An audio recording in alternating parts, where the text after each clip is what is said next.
കോൺഗ്രസിൻ്റെയും ഇന്ത്യയുടെയും മുഖ്യ ശത്രു RSS ആണ് എന്ന് രാഹുൽ ഗാന്ധി തിരിച്ചറിയുന്നുണ്ടെങ്കിൽ അവരെ കണ്ടെത്തി അവരെ പുറത്താക്കേണ്ട ബാധ്യത രാഹുൽ ഗാന്ധിക്കുണ്ട്. രാഹുൽ ഗാന്ധി ആ പ്രസംഗത്തിൽ മറ്റൊരു കാര്യം കൂടി പറയുന്നുണ്ട്. ഞാൻ രണ്ട് തരം കോൺഗ്രസ്സുകാരെ കാണുന്നുണ്ട്.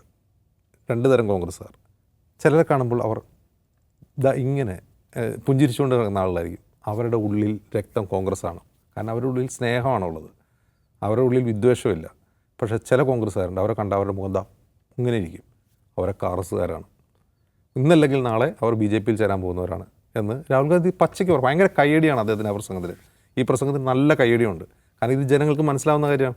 ഇത് കേട്ടുകൊണ്ടിരിക്കുന്ന കോൺഗ്രസ് പ്രവർത്തകർക്ക് മനസ്സിലാവുന്ന കാര്യമാണ് ആരൊക്കെയാണ് RSSകാർ, അവരുടെ കൂടെ ഉള്ളവരെല്ലാം ആരാണ് RSSകാരെന്നും ആരാണ് കോൺഗ്രസ് ശക്തിയുള്ളവരെന്നും അവർക്ക് മനസ്സിലാവുന്നതാണ്. അതുകൊണ്ടാണ് അത്രയും കയ്യടി. പക്ഷേ രാഹുൽ ഇപ്പോൾ പ്രസംഗിച്ചാൽ മാത്രം പോരാ. കാരണം RSS ഒരു വിഷമാണെന്നും RSS രാജ്യത്തിൻ്റെയും കോൺഗ്രസിൻ്റെയും ശത്രുവാണെന്നും രാഹുൽ ഗാന്ധി തിരിച്ചറിയുന്നുണ്ടെങ്കിൽ അങ്ങനെ ആ വിഷം കോൺഗ്രസിൻ്റെ രാഷ്ട്രീയ ചരിത്രത്തിൽ പ്രവേശിച്ചതിന് ഒരു ചരിത്രമുണ്ട്. ആ ചരിത്രത്തിൽ രാഹുൽ ഗാന്ധിയുടെ അച്ഛനും രാഹുൽ ഗാന്ധിയുടെ മുത്തശ്ശിക്കും ഒക്കെ പങ്കാളിത്തമുണ്ട്, അറിഞ്ഞും അറിയാതെയും പങ്കാളിത്തമുണ്ട്. അപ്പോൾ അങ്ങനെ പങ്കാളിത്തത്തോടെ അത് ഒരു ഘട്ടത്തിൽ കോൺഗ്രസ് എടുത്ത് കുടിച്ചതാണ്. ആ വിഷം എടുത്ത് കുടിച്ചിട്ടാണ് 82 സിഖ് കൂട്ടക്കൊല നടന്നത്. അപ്പോൾ ഈ സിഖ് കൂട്ടക്കൊല 82 84. അപ്പോൾ ഈ സിഖ് കൂട്ടക്കൊല നടക്കാനുള്ള കാരണം കോൺഗ്രസിൻ്റെ രാഷ്ട്രീയ ഗാത്രത്തിൽ പ്രവേശിച്ച ആ വിഷം കാരണമായിരുന്നു.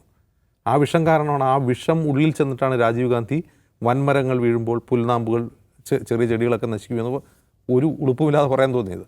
അപ്പോൾ ആ വിഷം കണ്ടെത്തുക, അതിനെ ഡയഗ്നോസ് ചെയ്യുക, അതിനെ ചികിത്സിക്കുക എന്നുള്ള ബാധ്യതയാണ് ഇപ്പോൾ രാഹുൽ ഗാന്ധിക്കുള്ളത്. പക്ഷേ രാഹുൽ ഗാന്ധി ഇതേ പ്രസംഗത്തിൽ തന്നെ പറയുന്നുണ്ട് ഗുജറാത്തിലെ കോൺഗ്രസ് പ്രവർത്തകരോട്, തെരഞ്ഞെടുപ്പ് ജയിക്കുക എന്നുള്ളതല്ല നിങ്ങളുടെ മുമ്പിലുള്ള ഇനിയുള്ള ലക്ഷ്യം. കാരണം കോൺഗ്രസ് ഗുജറാത്തിൽ ജയിച്ചിട്ട് പതിറ്റാണ്ടുകളായി, 3 പതിറ്റാണ്ടിലേറെയായി. നിങ്ങൾ തെരഞ്ഞെടുപ്പ് ജയിക്കുക എന്നുള്ളതല്ല നിങ്ങളുടെ പണി. നിങ്ങളുടെ പണി ഇതാണ്, നിങ്ങൾക്കിടയിലുള്ള RSSകാരെ നിങ്ങൾ പുറത്താക്കുക എന്നുള്ളതാണ് നിങ്ങളുടെ പണിയെന്ന് പറയുന്നുണ്ട്. പക്ഷെ അതിന് രാഹുൽ ഗാന്ധിയും കോൺഗ്രസ് AICCയും അതുപോലെ മല്ലികാർജ്ജുൻ ഖാർഗെയും ഒക്കെ എന്ത് നടപടിയാണ് സ്വീകരിക്കുക എന്നുള്ളിടത്താണ് കോൺഗ്രസിൻ്റെ നിലനിൽപ്പ്.